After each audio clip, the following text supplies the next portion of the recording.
Good morning mga ka-Radyo Agri, kayo pa rin ay nakatutok sa Radyo Agri 90.1 Filmek Kasaganaan para sa Bayan. Muling nagbabalik ang programang maghahatid ng mga kaalaman pagdating sa usapin ng gender and development. Ito ang programang Wanna Know, your weekly dose of gender power. Ngayon po ay araw ng Martes, February 18 at ang oras po natin ay 10:20 ng umaga. Kami po ang inyong makakasama sa loob ng isang oras mula sa Applied Communication Division. Ako po si Alagad Noel. Mula po sa Gender and Development Program, ako po si Alagad Team. Mula din po sa Gender and Development, ako po si Alagad Rocky. Ayan. At bukod sa tayo po ay napakikinggan live on air sa Radyo Agri 90.1 FM, kasalukuyan din po tayong napapanood online sa ating official Facebook page na Radyo Agri 90.1 Filmek. At sa ating online live viewers, good morning din po sa inyong lahat. Don't forget to like and share our live stream this morning, and please engage with us by leaving a comment at babasahin po namin yan mamaya. At hindi rin natin pwedeng makalimutan na batiin ng isa ring good morning, syempre ang buong Filmek community, starting with our Director 4, Dr. Junicio G. Alvindia, our Director 3, Sir Joel Dator, our Assets Director, Sir Elijah Davalos, and of course our Research and Development Director and current Gender and Development Executive Committee Chair, Dr. Nelson Santiago. Ayan, naisin po naming batiin ng God Morning ang atin pong mga MANCO members, ang atin pong masipag na God Focal Person na si Ma'am Bess G.S. Magararo, ang God TWG members at ang mga nakikinig po sa atin sa radyo at nanonood online dito po sa atin pong Radyo Agri at ang buong Filmek community po, ang mga COS staff, GO personnel and security personnel. God morning po. Ayan. At syempre bago tayo magpatuloy sa isa na namang makabulang usapin sa gender and development, balikan muna natin yung mga napag-usapan natin last episode. Yun nga yung last February 11 kung saan diniscuss natin yung International Day of Women and Girls in Science. And so narito si Alagad Tin upang ibahagi sa atin yung mga napag-usapan nila kasi wala ako nun eh. So ano ba yung mga napag-usapan nyo nun, Alagad Tin and Alagad Rocky?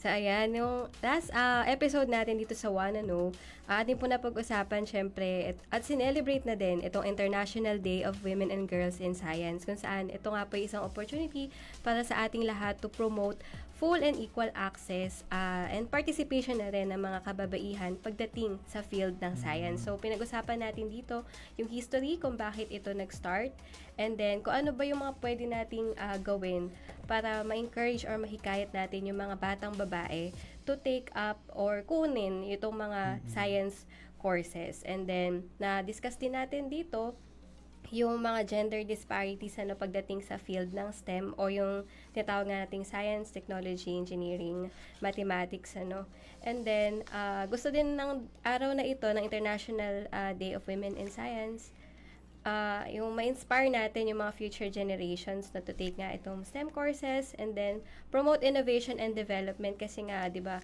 pag lalaki, babae, iba-iba perspective natin sa mga bagay-bagay. So, yung mga perspective na yun is mahalaga yung maiko-contribute niya doon sa isang field.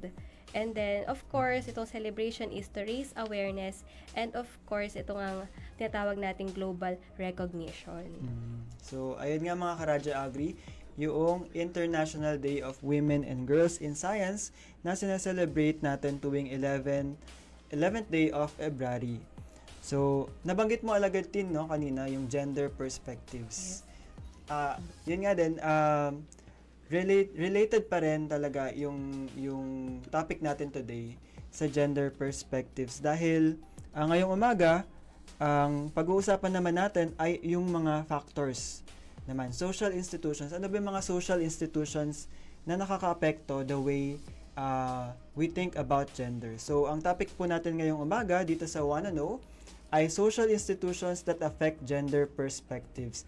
So, sa loob na isang oras mga ka-Radyo Agri ay ibabahagi namin yung mga social institutions na to. Tapos, hihimay-himayin natin kung paano nga ba ito nakaka-apekto sa pang-araw-araw natin na buhay. Ayan. So, to start, ano nga ba yung pinakaunang social institution na nakaka-apekto? Ito kasi 'di ba Alagad Tin, Alagad Rocky. Ilang beses na rin natin tong na discuss sa ating previous episodes last year na pinakamalaki yung contribution or yung role na nakakaapekto sa atin as individuals? Ayan, so unang-una nga na institution na nakakaapekto sa pagtingin natin pagdating sa gender perspectives is yung family. So since ilang beses nga nating nababanggit since last episodes na sobrang laking factor ng ano yung pinanggalingan natin na pamilya. Like sa yung nasa tiyan pa lang yung bata, 'di ba? Napag-usapan na natin nung sa sex and gender na yung paglalagay ng kulay, paglalagay ng mga roles na agad kahit hindi pa lumalabas yung bata, binibigyan na natin siya ng meron na agad expectation. Yeah, expectation. Kasi yun yung sinasuggest ng society na ganun yung gagawin natin. Yes. Yun. So, ang family is yung major na, or siguro first na society na kinabibilangan natin, di ba? So, in traditional families, ganyan, mas more into patriarchal pagdating dito sa Pilipinas, no? So, lagi naman natin din nababanggit na kapag sinabi natin na father or tatay, siya ang provider, dapat. At pag sinabi nating nanay, siya ang caregiver. So, in different household though, meron namang mga ilang kababaihan, siguro kung solo parent, like mag-isa lang niyang pinapalaki ang kanyang mga anak, makikita naman doon na merong kakayahan yung isang individual, whether tatay or nanay, babae or lalaki, pwede naman siyang maging caregiver, pwede rin siyang maging provider. So, isa din na nakaka-apekto is yung extended family members, katulad nung, kunyari, nasa bahay, kasama mo ang yung lolo't lola, ganyan, yung mga tito, tita, ganyan. Meron ding factor na nakaka-apekto rin sila pagdating sa gender socialization ng isang bata, ganyan. So, in many Filipino families, daughters are expected to be more into household chores, di ba? Pagka batang babae, mga anak na babae, matik, ang ituturo mo dyan, paano maglaba, paano maghugas ng pinggan, paano magwalis, di ba? More into, like, yun nga, ganon. Tapos sa mga toys din na binibigay natin, luto-lutuan. O di syempre, ikaw magluluto. Di ba? Ibig sabihin, luto-lutuan, di ba? Yun yung pinapractice ba? Or parang ini-instill natin sa mga bata. And pagka lalaki, they're more into, provider. So, dapat ang tinuturo sa kanila, konting domestic responsibilities lang. Kasi, pag nag-asawa ka, parang gagawin na ng asawa mo yan for you, di ba? Parang ganon. So, hindi ko alam, pero yung siguro yung bagay na yan, nakapag-lead siya sa mga kalalakihan na hindi, parang ina-expect nila na, pag naglaba ako, di ba, under? Di ba, ganun sinasabi nila. So, parang pangmahina lang to na gawain. Parang ganun yung na-instill sa isip siguro ng mga kalalakihan ng bata sila. And then, meron din tayong tinatawag na yung concept ng utang na loob, wherein ibang mga anak, sabihin na natin mga kababaihan, mga anak na babae, ganyan, naiiwan sila sa bahay or sa pamilya para sila yung mag-aalaga ng mga matatanda, di ba? Ewan ko, pero mostly din sa mga nakikita ko, mga babae yung domestic worker, di ba? Sila minsan din yun nga, kapag kakasama mo yung parents ng, for example, ikaw may nag-asawa ka, and then yung mother-in-law mo, ikaw na lang iniiwan na mag-alaga sa bahay. Yeah. Tas parang yung isa din na factor siguro yung kapag mama's boy, yung son. So mas ina-expect din na hindi siya masyadong malayo. Hindi siya masyadong gumagawa ng mga household chores kasi nga nasanay siya na yung mama niya yung gumagawa nun para sa kanya. So, yun din yung i-expect niya sa female spouse niya in the future, parang ganun. Ayun. So, sa Pilipinas, mostly ganyan yung scenario natin. Although sa ibang progressive families naman daw, they encourage na yung mga anak nilang babae ay nagpupursue pa rin ng higher education. So, it is to break traditional gender norms. So, siguro sa atin, sa amin, siguro personally, kasi although marami din akong kapatid na babae or lalaki, ganyan, nasanay din kami na kami gumagawa ng gawaing bahay. But at the same time, gusto rin ng parents namin na syempre makapagtapos, ganyan, mapursue mo yung gusto mo na career at saka makapagtrabaho, ganyan. So, ayan po. So, early socialization, from a young age, children absorb gender norms through parental behavior, chores, and even toys they are given. Ngayon na nabanggit po natin kanina, ano. And another thing is yung parental expectations, wherein pwedeng implicit or explicitly nagbibigay sila ng expectations sa atin regarding sa ating career choices. So, ano ba yung ating ding behaviors and responsibilities based sa ating gender. So, hindi man nila siguro sabihin directly na, ay, gusto ko maging magkuha siya ng accountancy kasi ganyan. Kasi mas malaki yung dito pagka nagkatrabaho siya, ganyan. Or sa mga lalaki, gusto ko magpulis ka. 'Di ba? Yung mga ganun yung nagiging naiisip ng mga bata siguro, ay, hindi na lang ako yung course na gusto niya, halimbawa, kasi gusto ng parents ko ganito, ganyan. Parang mga ganun, nai-instill din sa isip ng mga anak. Depende kung paano sila palakihin ng kanilang magulang. And also sa ibang countries like Korea, meron silang parang during sex reveal, di ba? Parang merong, anong tawag doon? Yung parang career, kung anong career path na magiging, or career Gusto path na nilang pupuntahan nung anak mo. bata. Kung parang sa floor may mga naka-line up doon ng mga profession. Papapiliin niya. Yes, tapos kung saan magko-crawl yung baby nila. Yun yung magiging ipoperson nila na so profession. yun din yung parang i-expect ng parents na yun yung ipopursue niya pagka sa college life na nung baby nila. Ayan, so isa rin sa factors yung siblings. So, nabanggit ko nga kanina, although may kapatid akong babae, may kapatid akong lalaki, nasanay kami na we share responsibilities sa bahay. So, tingin ko personally, mas okay nga yun kasi pagka lumabas siya ng bahay, di ba? At maituturo niya or mapapasa niya rin sa mga anak niya na dapat mag-share tayo ng responsibility kahit babae o lalaki, ganyan. Mag-share tayo ng gawaing bahay, parang ganyan. Actually, parang tulong din. Oo din. Actually, iba sa mga friends natin, di ba? Pag mag-visit tayo sa mga bahay nila, syempre, di ba, mahihiya ka na, kumain ka na, pinakain ka, syempre, syempre mahihiya ka din naman, di ba? So, ikaw yung, mag-volunteer ka din na maghugas ng pinggan.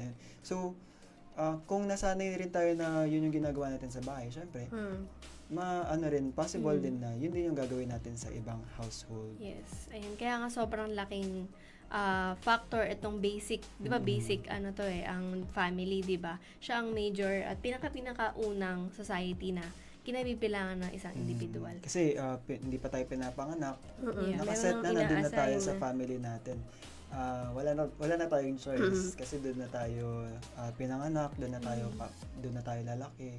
Hindi ka naman pwede mamili ng family mo, di ba? Yes, ayan. Kaya nga importante na as a parent, malaman natin itong parental modeling kung saan yung mga kabataan kasi o yung mga anak natin, nakikita nila yung, kung ano yung nakikita nila, yun yung nagagaya nila. So, kailangan magbigay tayo syempre ng magandang example, di ba? Para hindi naman nila magaya yung mga hindi magagandang traits siguro or mga gender biases na siguro na nakikita nila sa atin. Ayan. So, kung nakikita nila na yung mother at saka yung tatay niya nag-share ng household responsibility equally, so most likely, paglabas niya or pagdating niya sa adulthood, pag nagkasawa na rin siya, they will do the same na, alam mo yun? Yes. Yun yung maiisip nila. Sabi nga, di ba, sa house, sa bahay nagsisimula yung lahat. So, dun pa lang sa bahay, tinuturo na talaga lahat. Kailangan natin ma-reinforce agad at magkaroon ng resistance to change na some families challenge traditional gender norms, encouraging children to break stereotypes. So, kailangan nga sa bahay pa lang, magsimula na tayo na ma-reinforce sa isip ng mga anak natin para paglaki nila na iwasan yung mga gender roles at gender biases na sinasabi ng society. And ayun din, mahalaga din na yung mga new parents ngayon, no, na sila din mismo alam na nila yung mga kung paano ba iwasan yung gender stereotypes. Ayan. Since tayo, yung mga online live viewers natin, yung mga avid, meron ba tayong ganun? Mga patuloy na sumusubaybay sa ating programa, yun na natututo sila na if ever man na maging parents sila soon or in the future, at least alam nila sa sarili nila yung kung ano yung hindi dapat sabihin, hindi dapat gawin, na yun yung ma-reinforce nila sa future household nila. So, ayan. Syempre, pagkatapos ng paglaki ng bata sa kanyang pamilya, siya ay pupunta ngayon sa paaralan. So, ayan. Napakalaking impluwensya, no, nung school pagdating dito sa pagtingin natin sa ating gender or gender perspectives. Dahil kadalasan yung mga schools natin ay nagtatransmit or nagpapahiwatig sa atin ng mga gender norms o itong mga kasanayan natin pagdating sa gender sa pamamagitan ng mga textbook, ng mga libro sa school, and of course, yung mga attitude ng teacher and yung school policies. So, of course, meron tayong, hindi natin may iwasan na mai-include itong mga gender biases pagdating sa curriculum ng school. Kagaya nga nung ilang mga examples na nakikita siguro natin sa internet, yung sa mga exam or test ng mga bata ay pinapapili sila, no, nung anong katangian ng isang babae at lalaki. So, ito ba ay malakas, astig, mahinhin, iyakin. So, kadalasan, no, pagdating pa lang sa school, umpisa pa lang ng bata na, ito yung maghuhubog kasi sa kanya, sa kanyang kaisipan, kaalaman, pagdating dito sa mga ganitong bagay, ay naiimpluwensyahan na ngayon ng mga ganitong kaisipan. So, kagaya na lang din, halimbawa sa historical, nag-aaral tayo ng history, based sa aking personal experience noong bata, meron akong parang poster ng mga heroes, Filipino heroes, and kadalasan doon male yung naka-indicate or nakalagay. So, kadalasan din ay medyo hindi natin nakikita yung ilang kababaihan na nagtrabaho or naging hero din natin. So, kagaya walang masyadong representation ng women. Although kaunti lang, pero meron pa din naman. Andyan nga po si Melchora Aquino or mas kilala natin sa tawag na Tandang Sora, si Gabriela Silang, si Teresa Magbanwa, and of course, yun nasa 1,000 peso bill noon kasi binago na, di ba? Si Josefa Llanes Escoda. So, after nun sa school curriculum, meron naman tayo sa mga teachers, kadalasan din, pag hindi pa gaano progressive, yung kaisipan ng isang guro pagdating sa mga career choices, mas ini-encourage nila yung mga kalalakihan to take itong ang STEM courses, yung nabanggit nga natin kanina and then sa last episode. And yung girls naman, bawa, ikaw ay maging nurse, ikaw ay maging guro, ganon. And then, syempre, dahil nga alam natin na yung mga kababaihan mas dominated nga nila yung ganong field, yung education, nursing, and then social work.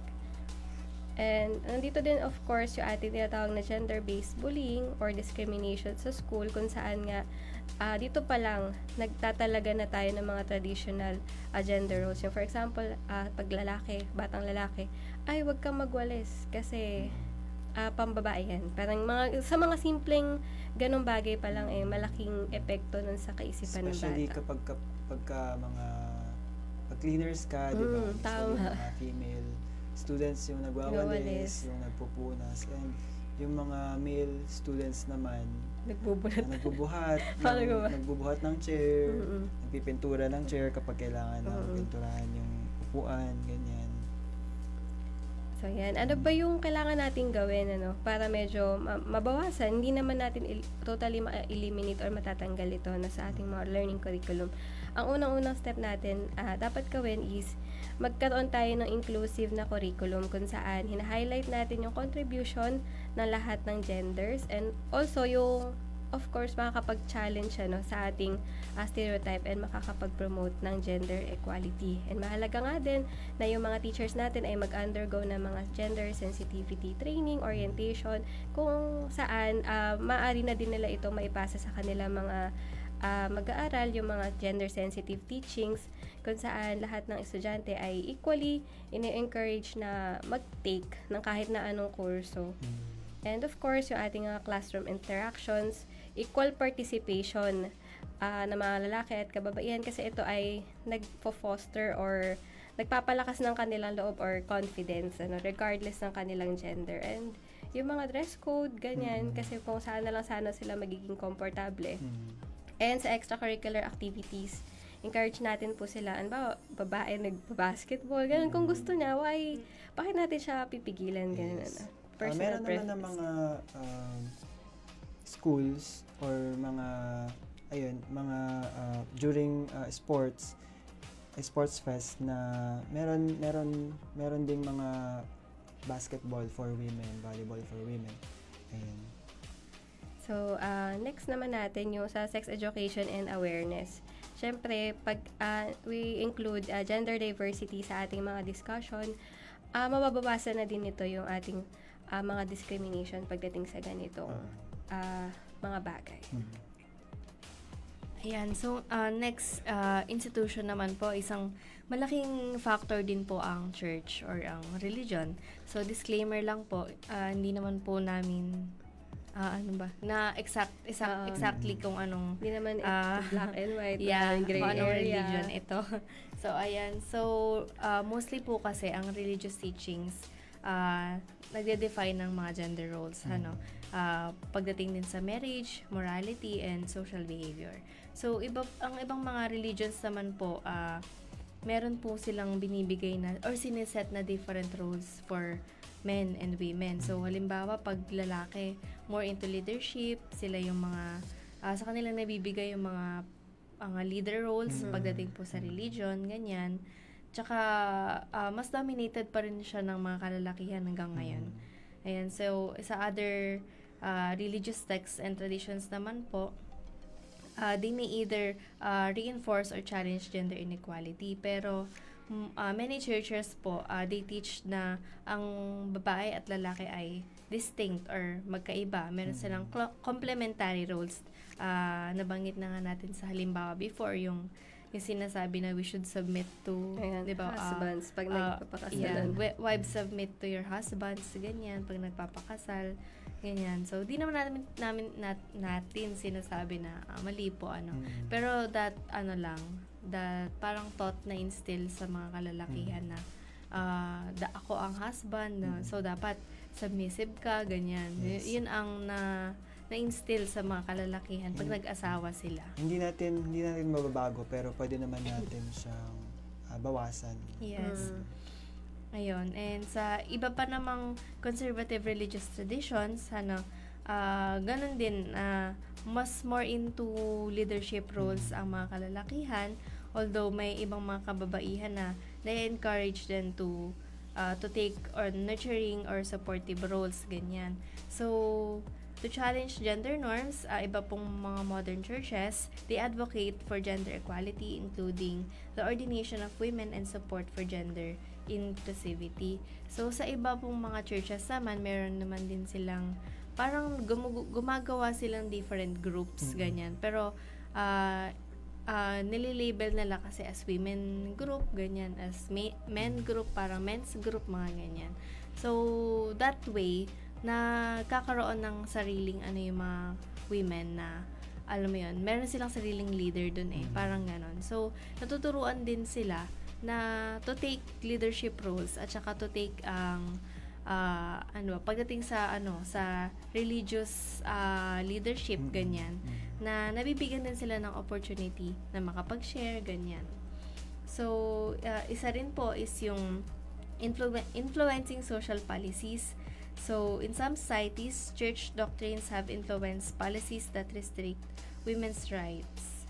So, isang halimbawa po dun is yung access to contraception or leadership position. So, may example ba pagdating sa sa women's rights. Siguro dito sa access to contraception, no, meron tayong mga ilang religious group or religions na 'di ba yung pinagbabawal ngayon paggamit ng contraceptives, ano, kasi ito daw ay of course anti-life kumbaga. But with this rule, nalilimitahan natin ngayon yung right ng kababaihan sa kanyang katawan. Kasi nga, syempre, right na magbuntis. Kasi 9 months na, di ba? Dadalhin yung bata sa iyong katawan. So, parang nalilimitahan siya ngayon ng choices kung ano bang gagawin niya sa body niya bilang babae. No? So, yun yung, I think, one example dito sa social policies natin. Ayan. So, isa rin pong factor na nakaka-apekto pagdating po sa church or sa religion is yung nakakapag-shape ito ng personal identities. So, many individuals develop their gender identities based on religious teachings. So, depende po yun pagka babae. Siyempre, tinuturo dyan is yung femininity. Kapag lalaki is masculinity. So, hindi naman din po natin sinasabi na tama or mali, pero ang ibang religion kasi, syempre, conservative sila pagdating dito sa third sex or sa ibang gender, So, what they expect for you kung ikaw ay babae is femininity, and if makita ka nila na lalaki pero femininity is parang, alam mo yun, na parang iba na rin yung tingin ng ibang tao sa'yo. So, yun isa lang din sa na iisip or nabibigay sa atin na kaisipan pagdating po sa usapin na religion. So, ayan mga karadyo agri, napag-usapan or naibahagi na nga natin yung unang tatlong social institution that affect gender perspective. So, una nga yung family, sunod nga yung school or education, and pangatlo yung church. So, marami pa tayong social institutions na ibabahagi maya-maya. So, stay tuned lang po mga karadyo agri, and we'll be back after this video. In 2015, world leaders dreamed of a reality where all women and girls have equal rights and opportunity by 2030. Promise us that you will keep your commitments and invest in our future. With 6 years to go, can we get there?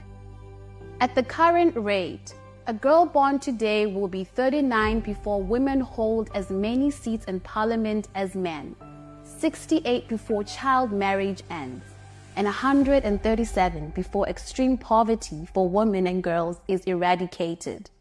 At the same time, there is more evidence than ever before that progress is possible.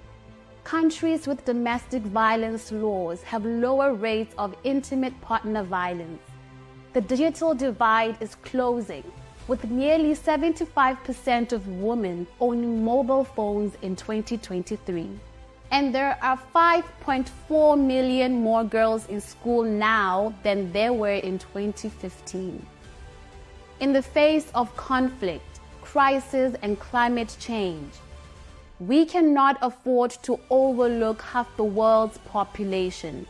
The costs of gender inequality are too high, and the benefits of equality too great to ignore. We're calling on world leaders to commit and invest now, so that all women and girls can fulfill their potential. Gender equality is not just a dream.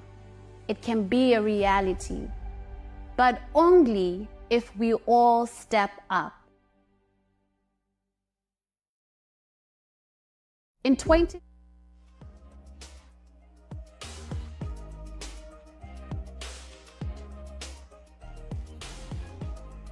And we are back dito pa rin sa Wanna Know, your weekly dose of gender power. Nakalimutan ko na agad yung tagline natin.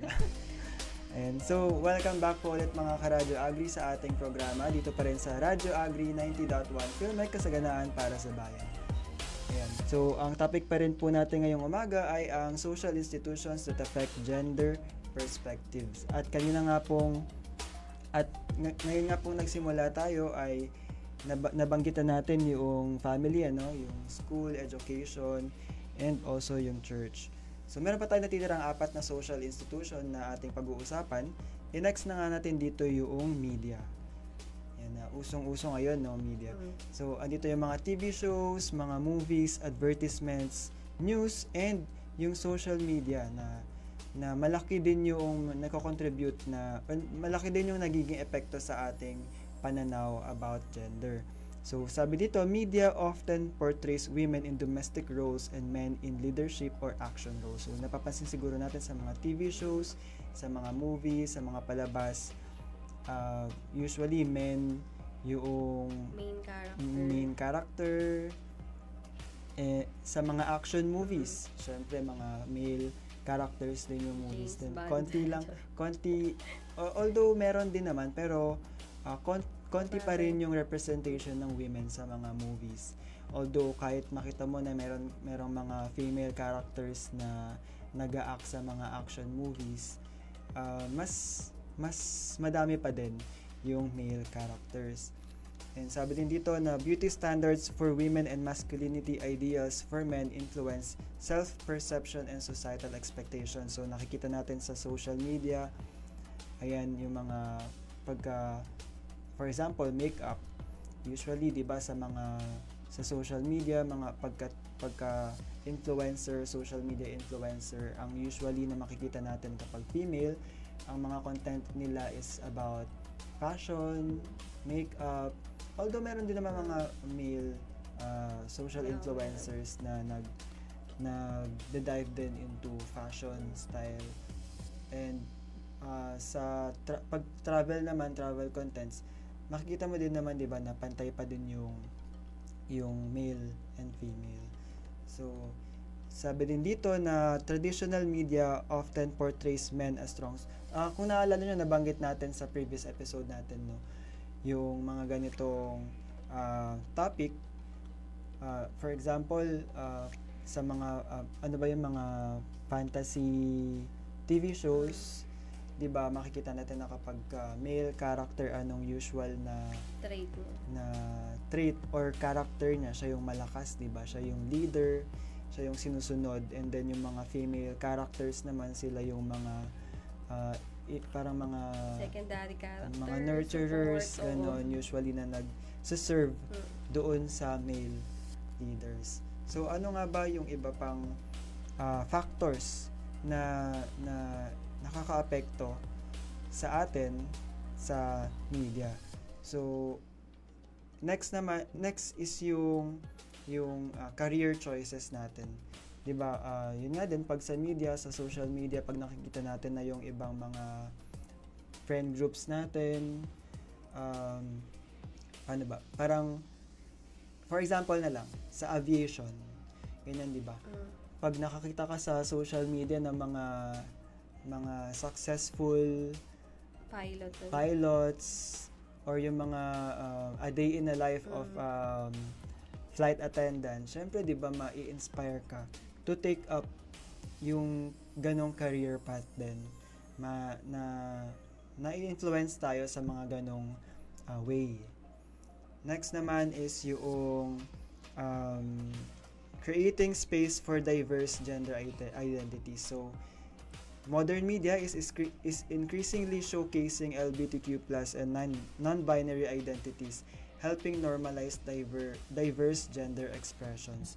Sa gender and culture, nabanggit natin ito na hindi pare-parehas yung culture natin, 'di ba?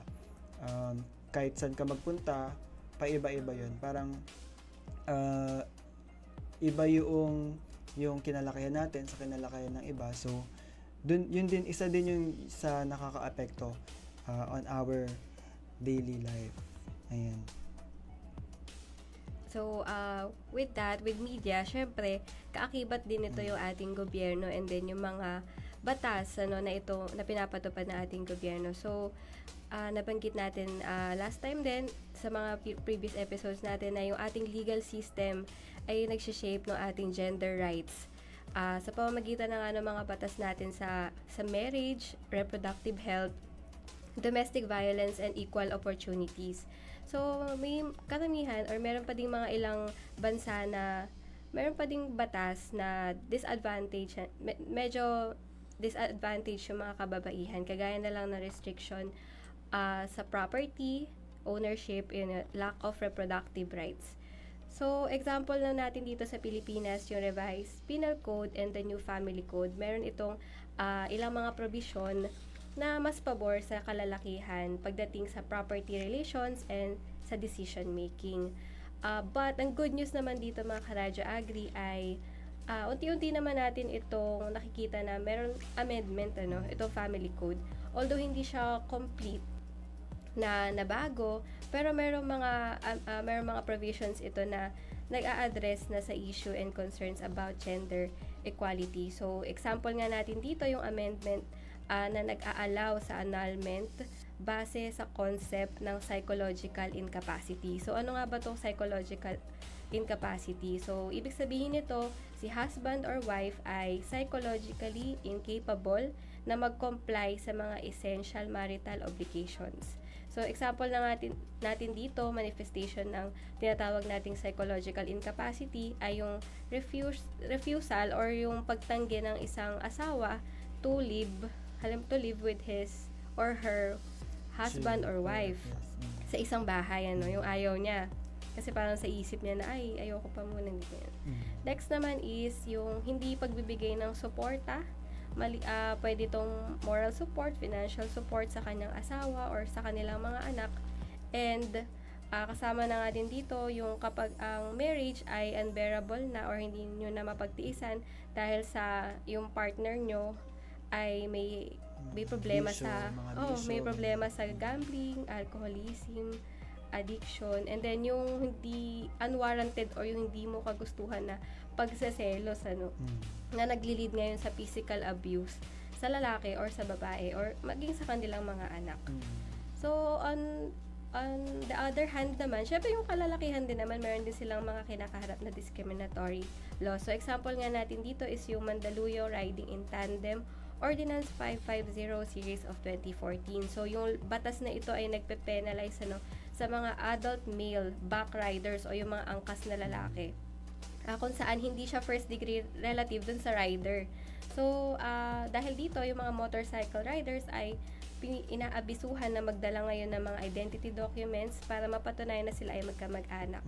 Pero, in 2020, yung Court of Appeals ay dineklara niya ang ordinance na ito as unconstitutional because it discriminates base sa kasarian without sufficient justification kung bakit itong sexist policy nito ay valid dun sa kanilang claim or sa kanilang ordinance. So, napakagandang balita na ito ay void na. Ayan. Next naman natin mga Karadyo Agri, syempre, sa ating workplace. Especially dito sa ating, dito sa institution natin ngayon, syempre. And sinasabi naman din na the workplace isn't just a neutral environment. So, isa din siya, like family, isa rin siya sa mga, or like family or school, isa rin talaga siya sa mga nakaka-apekto sa atin. Kasi syempre, most of the time we spend sa opisina, sa workplace most of our time ay nandito tayo sa opisina. Parang na nga lang din, parang nagbabakasyon or sa bahay na lang tayo, parang ito nga yung bahay natin. Hindi. And ayun nga din, sabi pa rin na yung gender pay, meron pa din siya, it still persists, na ibig sabihin, mas mababa pa rin yung kinikita ng women compared sa kinikita ng men with the same work industry. For example, yun nga sa aviation, kahit na nasa aviation kayong dalawa, syempre pag pilot ka, mas higher pa din yung sweldo mo, and pag flight attendant ka, mas mababa syempre. Yun din, same din naman siya, hindi lang naman sa aviation, pati sa, sabihin ko na, pwede ko bang sabihin yung government, for example. Siyempre, magkakaiba tayo ng SG level, tinatawag natin SG level, so, yun din. Una dito yung workplace culture nga. So, if a workplace embraces gender equality, employees are more likely to see men and women as equally capable. So, kaya nga tayo merong Gender and Development Office sa ating mga institutions para sila yung manguna. Sila yung mag-reinforce ng mga ganitong usapin, and hopefully nakikinig yung ating yung buong Filmic community na sa ating topic ngayong umaga. And patiin na rin natin yung ating mga live viewers. Meron tayong 3,000 live viewers, and binabati ko rin pala si Kuya Raymel na nanonood sa ating live ngayon. Ayan. And next naman natin na under pa rin ng workplace in yung leadership and representation. So, ayan, gaya nga din sa ibang industry, sa government for example, mas malaki o mas marami yung representation ng men compared to women when it comes to leadership. Next naman is yung work-life balance. So, ngayon,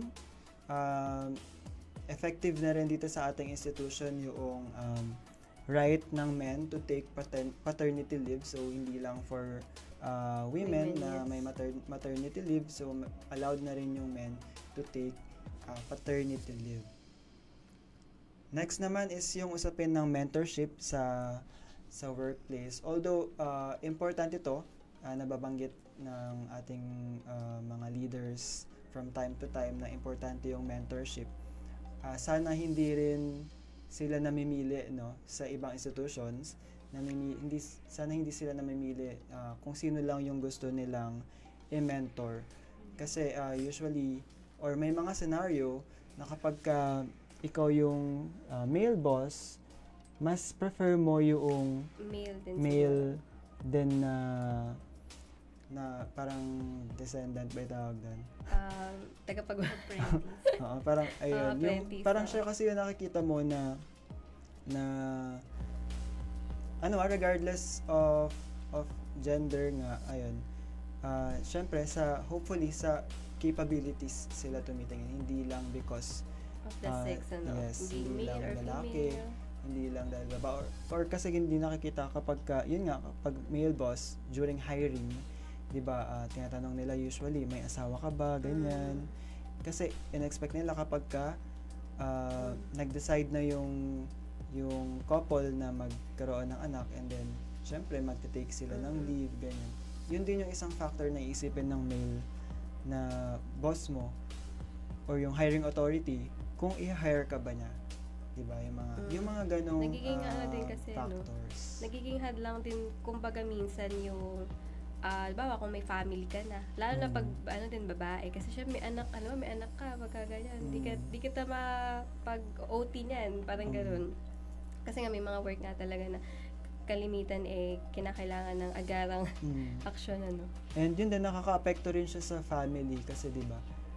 Quality yun nga, time with the family. Pag may anak ka, paano pagka yung anak mo meron silang foundation day, graduation day, or yung mga milestone ng mga anak nila sa school na ma-miss natin because of work. So, yun din yung makaka-apekto sa family, or how we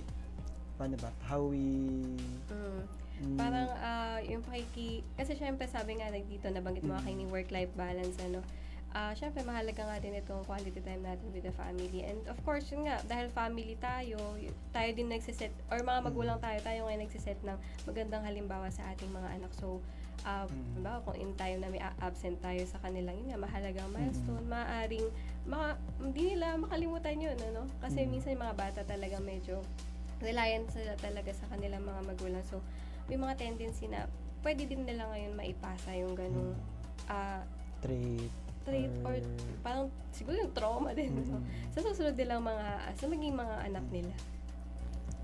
Ayan. So, next naman natin is yung peer groups and social network. Kaya narito si Alagad Rocky to share about this. Ayan. So, pagdating po sa peer groups, lahat naman po tayo merong friends.